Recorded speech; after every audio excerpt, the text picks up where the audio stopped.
नारी शक्ति वंदन विधेयक से श्री गणेश कर भारत की नई तस्वीर और तकदीर लिखेगा।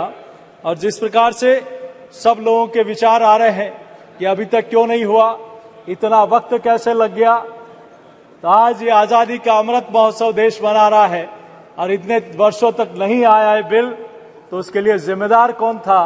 इतने वर्षों तक नारे आए, वादे आए, लोगों को गुमराह किया गया, लेकिन सही मायने में मोदी जी जो कहते हैं वो करते हैं, जिनकी कथनी और करनी में फर्क नहीं है। इसीलिए देश की जनता अगर किसी पे अटल विश्वास करती है तो उस व्यक्ति का नाम है नरेंद्र भाई मोदी। और ये जो बिल आया है ये निश्चित रूप से एक गौरवशाली परंपरा की हम सब लोग आदि अनादिकाल से देखें। कुछ लोगों ने सनातन, कुछ लोगों ने हिंदुओं, कई बातें हमारे बीच में कही, लेकिन उनको पता नहीं हमारी जो गौरवशाली इतिहास है, हमारी संस्कृति है, हमारी सनातन परंपरा है, उसमें नारी शक्ति का सम्मान। और उनको कई लोग कहते हैं कि बराबरी का दर्जा होना चाहिए, लेकिन सनातन में नारी को हमेशा ऊंचा रखा गया है। ये वही भारत है जिसमें हम भारत माता का जयघोष भी करते हैं। दुनिया का कोई ऐसा देश नहीं होगा जो इस देश को जमीन का टुकड़ा, ये पहला देश होगा जहां भारत को भारत माता कहा जाता है, तो सिर्फ और सिर्फ इस देश में कहा जाता है।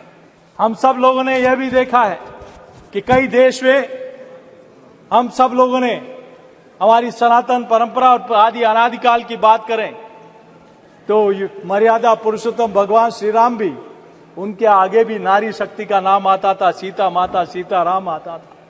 हम लोग देखें तो प्रभु कृष्ण के आगे भी राधा का नाम आता था, देवों के देव महादेव के आगे भी गौरी का नाम आता था, और भगवान विष्णु नारायण के आगे भी लक्ष्मी का नाम आता था। तो ये हमारी गौरवशाली परंपरा आज से नहीं, आदि अनादिकाल से चली है। इसलिए माँ और देश हमारे लिए स्वर्ग माना गया है। और हम सब लोग, महिला शक्ति हर क्षेत्र में अपना विशिष्ट स्थान रखती है। मैं जिस प्रदेश से आता हूं वहां का भी अपना गौरवशाली इतिहास है।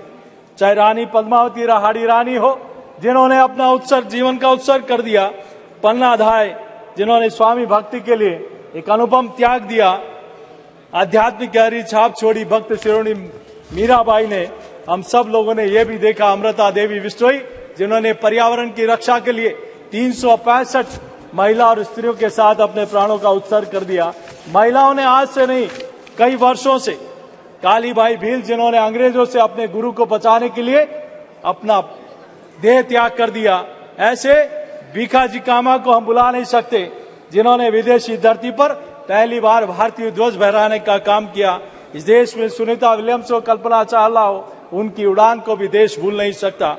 और ये वो देश है जहां कहा गया कि जहां कन्या की भी पूजा होती है, उनके पेट छुए जाते हैं। ये वो देश है जहां कोई वधू पहली बार घर में प्रवेश करती है कि उसको चूड़ने, उनके चरणों को पूजा जाता है।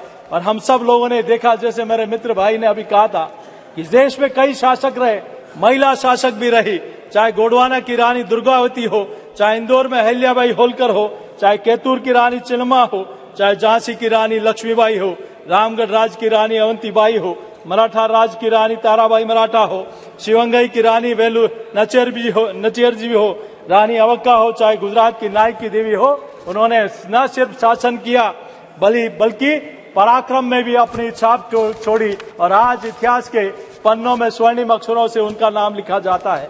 गुजरात की नायक की देवी का उदाहरण मैं देना चाहता हूं।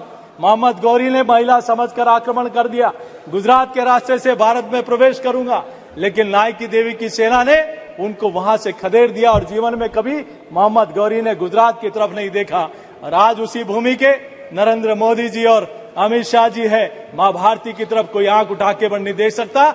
ये देश इसीलिए अटूट विश्वास करता है, मोदी जी है तो हम मुमकिन है और अमित शाह जी है तो यकीन है। इसीलिए देश की जनता का अटूट विश्वास